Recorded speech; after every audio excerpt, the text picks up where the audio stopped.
Hai semuanya, kami dari tim Fireforge yang beranggotakan saya, Terbi Mutiara Setiawan, Vetrasia Sharon Elizabeth, dan Glenn Aurapane akan menjelaskan dan tutorial pembuatan desain 3D menggunakan aplikasi SolidWorks. Nah, sebelum membuat desain, saya kenalkan dulu beberapa tool yang kami gunakan, yaitu ada layout, ada sketch, assembly, dan markup, dan juga filter. Tapi fokusnya di sini kebanyakan menggunakan sketch karena kita akan mendesain, menggambar line di situ. Pertama, kami membuat alas terlebih dahulu. SolidWorks terdiri dari 3 tipe dokumennya, yaitu part untuk membuat komponen satu persatu, assembly untuk menggabungkan setiap komponen, dan desain untuk menggambar. Karena kami akan membuat sebuah komponen, jadi kami menggunakan tipe part. Terus kami menggunakan top plan karena ini sebagai alas. Kami mulai mendesain. Kami menggunakan line pada menu sketch. Nah, kemudian bagaimana cara mengukurnya? Kami mengukurnya menggunakan Smart Dimension. Nah, cukup menarik setiap line-nya, maka akan bisa teratur sesuai kita mau. Oh ya, ini dalam bentuk milimeter ya, jadi kita harus mengkalinya terlebih dahulu untuk jadikan milimeter.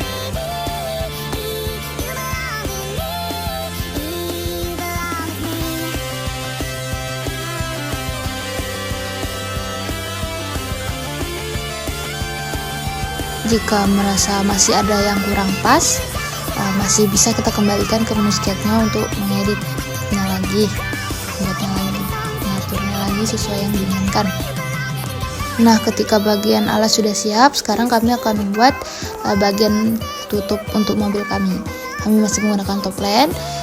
Nah, selanjutnya tinggal menggambar saja menggunakan line pada menu sketch, dan juga Smart Dimension juga tentunya untuk mengatur ukuran yang diinginkan.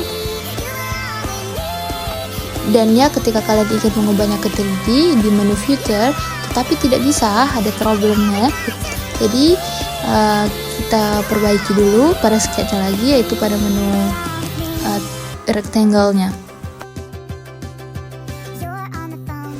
Nah, selanjutnya kami ingin membuat penutup bodi depan mobil kami. Kami masih menggunakan part karena kita membuat komponen ya teman-teman. Nah,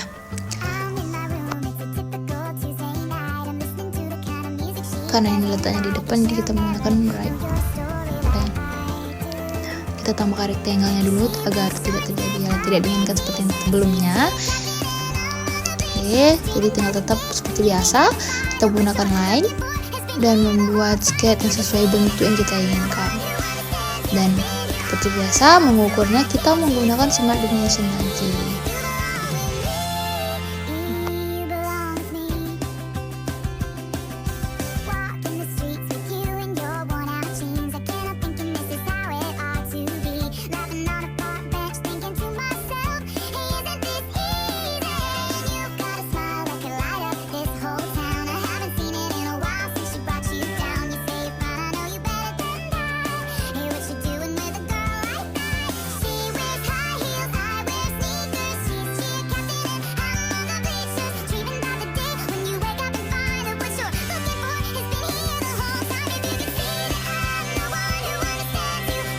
Nah, setelah sketch yang sudah selesai, tinggal kita ubah ke 3D-nya dengan menggunakan menu filter dan mengatur ketebalan sesuai yang kita inginkan. Di sini saya menggunakan 2 mm saja.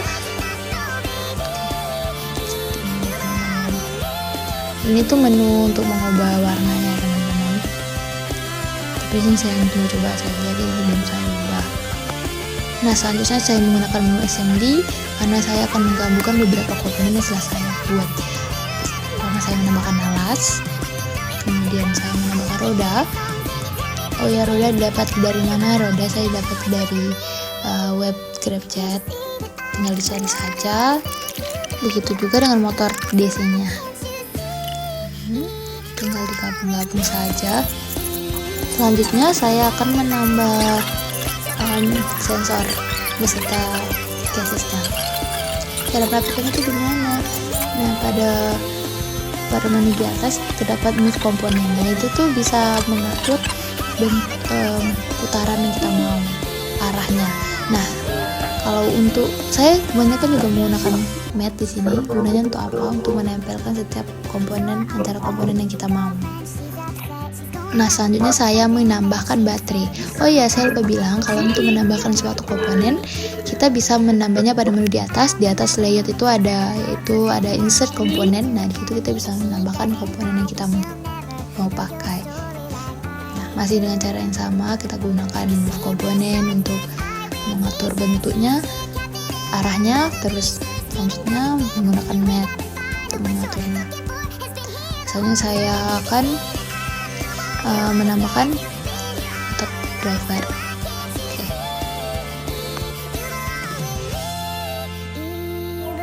Selanjutnya saya menambahkan PCB karena bentuk pada mobil kami PCB-nya itu ada di antara tengah-tengah itu. Nah, tapi PCB-nya terlalu kegedean, jadi saya akan membuat ukuran yang pas. Caranya seperti apa? Ya seperti sebelumnya, kita membuat sketnya dulu, terus kita atur smart dimensionnya sesuai dengan ukuran yang kita mau. Nah, lanjut setelah itu baru di filter lagi, ubah ke 3D, maka dia akan otomatis merubah bentuk yang kita inginkan. Tinggal ditempel, kita gunakan menu mat biasa. Untuk berikutnya saya akan membuat beberapa komponen lagi yang untuk desain mobil saya. Seperti biasa tetap menggunakan sketch pada line-nya, terus smart dimension untuk mengatur ukuran yang kita inginkan, terus tinggal di filter kita ubah ke 3D-nya, lakukan pada semua komponen yang diinginkan. Ini hasil setelah kami gabungkan melalui menu assembly ya teman-teman.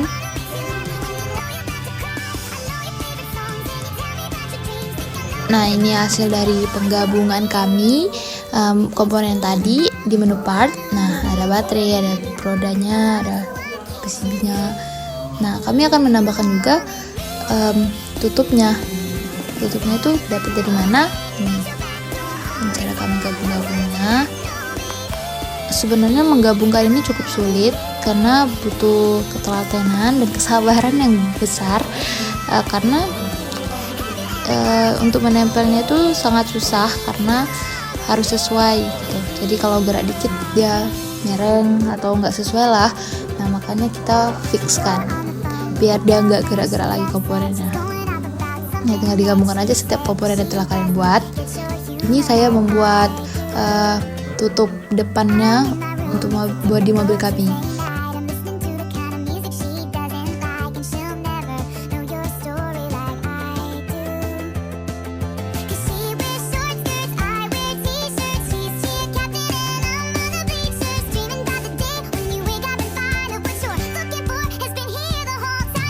Nah, ketika semua sudah kami satukan, sudah kami hubungkan, selanjutnya kami akan menutup dan menghubungkan antara coverannya, bodinya, sama alas yang telah kami buat tadi. Penampakan rangkaian ini dimulai dari bawah, yang mana kita memiliki 3 roda, dan selanjutnya ditampilkan dengan alas PCB serta motor driver dan baterai di belakangnya berjejer. Serta di situ juga terdapat beberapa sensor seperti sensor ultrasonic yang berjejer dari kiri kanan yang dihubungkan ke PCB, terus dihubungkan ke motor driver, lalu dari motor driver dihubungkan ke baterai. Terus kita bisa lihat di situ diberikan sedikit penegak agar dia dapat bisa berdiri sensor ultrasoniknya, dan di atas sensor ultrasonik depan terdapat sebuah sensor api, dan di atasnya terdapat kipas berfungsi untuk memadamkan api.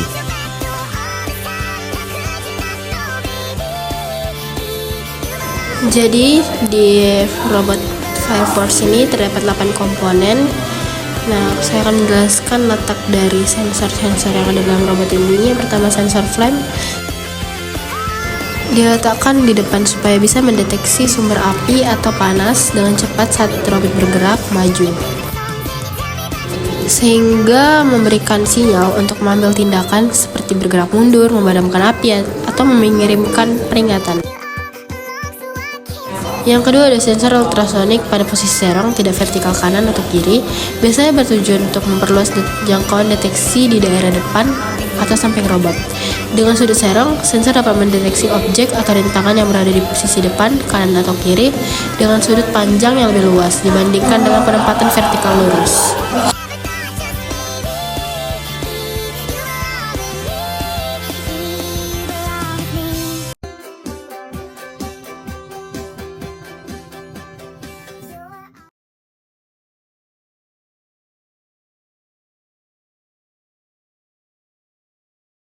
Sekian dari tutorial pembuatan 3D robot Fire Force kami. Terima kasih.